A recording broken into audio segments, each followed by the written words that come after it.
des orphelins de Palerme.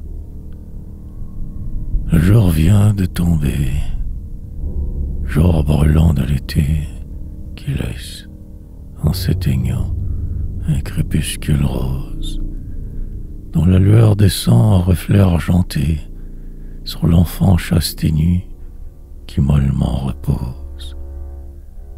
Insoucieux, il dort. Pour lui, le jour fut plein de doux soins qu'il a pris pour les soins d'une mère. Il ne sait pas encore, pauvre enfant orphelin, qu'il n'a plus qu'une sœur dont la vie est amère. Une sœur que la mort épargna comme lui, quand le fléau changeait Palerme en cimetière. Ange sauvé par Dieu pour être son appui, seul être survivant à sa famille entière.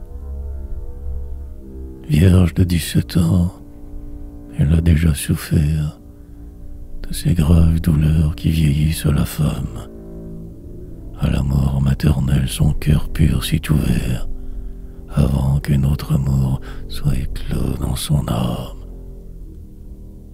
Jeune, sans joie au cœur, et belle sans orgueil, à son frère au berceau, sa vie est enchaînée. Pieuse, elle a juré sur un double cercueil de remplacer, pour lui, leur mère moissonnée. Si, durant son repos, elle l'entend gémir, elle verse un lait pur dans sa bouche vermeille, murmure encore le chant qui vient de l'endormir, et se penche vers lui jusqu'à ce qu'il sommeille. Mais son œil s'est fermé, son petit bras pendant fait ployer le coussin de la chaise d'ébène, ou, mieux qu'en son berceau la brise d'Occident, rafraîchira son corps de sa suave haleine.